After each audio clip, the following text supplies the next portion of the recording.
Nah, selanjutnya di sini kita melihat ada data dari 480 keramik. Terus ada tersedia batch 1 dan batch 2. Terus ada null hipotesisnya bahwa varian untuk dua batch itu sama. Berarti H1-nya, H0-nya itu sama dengan, oh ini udah ada, HA-nya itu tidak sama dengan.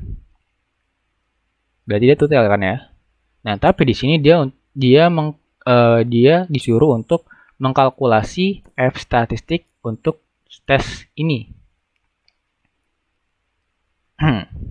Nah, untuk F stats, kalau kita lihat di sininya, kita cari F stat.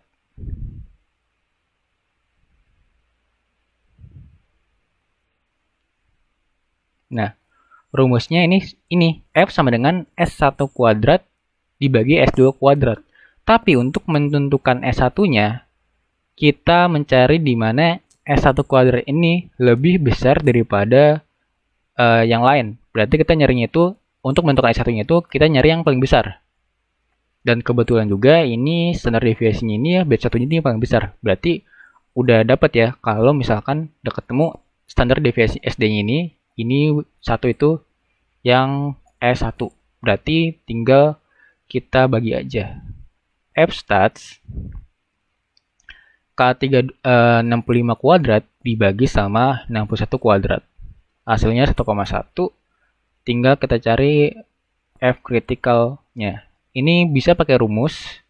Jadi kita pakai rumusnya ini.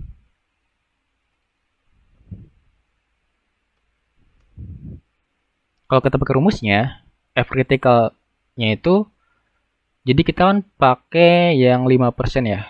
Jadi ini nggak ada A-nya ya. Nah, A-nya ini kita pakai 5%.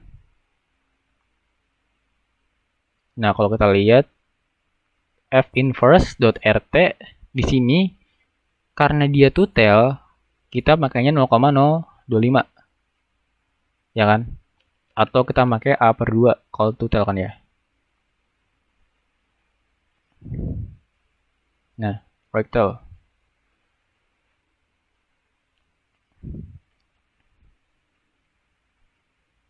Terus, jadi kalau saya lihat ini A per 2, di sini DF1, di sini DF2.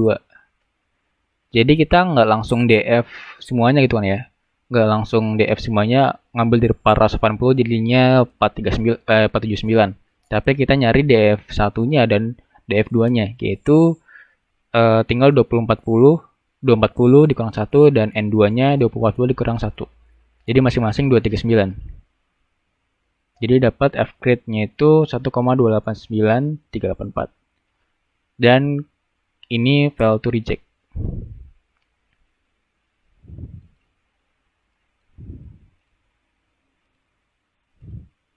Fail to reject dikarenakan dia statistiknya, perhitungannya ini kurang dari critical value-nya.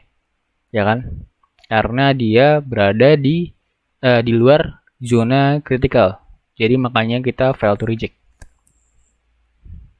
Nah, lanjut. Nah, pokoknya kalian inget-inget nih, kalau untuk yang ini, kalian harus mengingat bahwa untuk S1 dibagi S2, rumusnya kan F ya. Nah, untuk S1-nya itu, kita mencari yang paling besar di antara yang kedua.